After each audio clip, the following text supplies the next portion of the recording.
give it a chance. The world should be meritocratic, and it's not.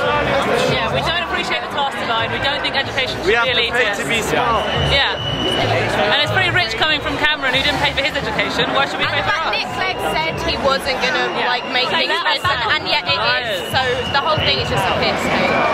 And now there's articles are real. I was reading something that said they were planning to drop that policy even before they formed the coalition.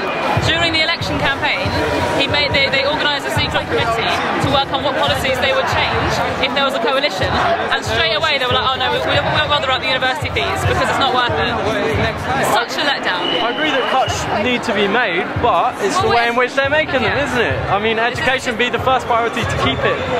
You know, Trident, scrap Trident. Did your teacher say you've come here today? Yeah, no. Well, they do support it, but they're not openly allowed to say so. So, you know, they don't mind us going, essentially. Scenario for them, isn't it? They can't just walk out of their jobs. Yeah. We're a welfare state and we should be proud of it. Today, what's the next step? We're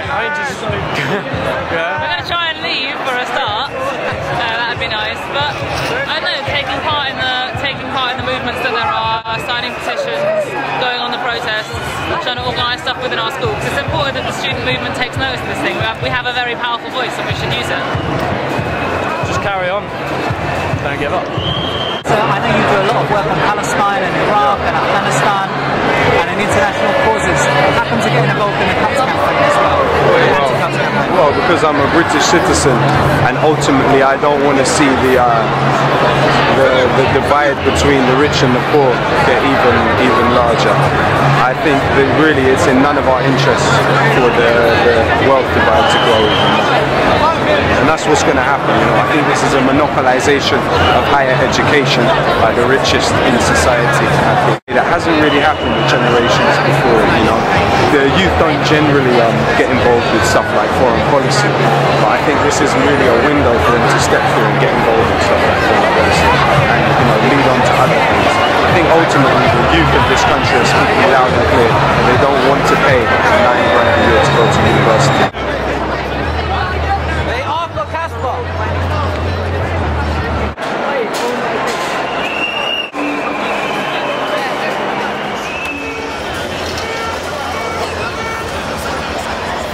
I'm a 14-year-old school student currently stuck in the middle of a half riot, half protest, and not being allowed out because I'm not wearing my school uniform. So it's a bit of a drag. Who said you can't go out? All of these police officers across the line and all around not letting us out because we're not wearing our uniform.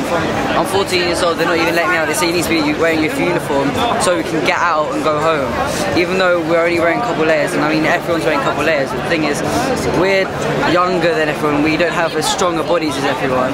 So if we're kept out here, which I've been for 7 hours, and I haven't had anything to eat since 7 o'clock in the morning, it's just shocking. That's all I have to say. If you were in uniform, would it be okay?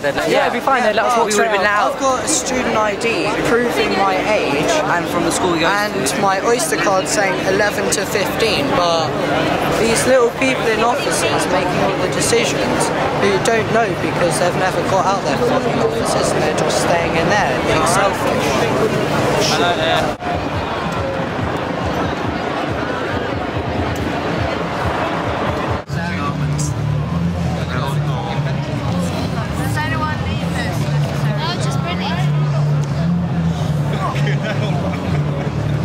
If you had a relative who had was not physically able to cause this damage, that is the reason they have people detained, how would you feel if he was not allowed to leave? Because this is the predicament that this man is in. I mean, it's complete, absolute rubbish. And I think ultimately, it reveals what we're saying, what their aim is. Their aim is to drive people crazy. If not, why isn't this man let go? But I think the BBC are also partially responsible because the news that the wider public is going to get Walkout.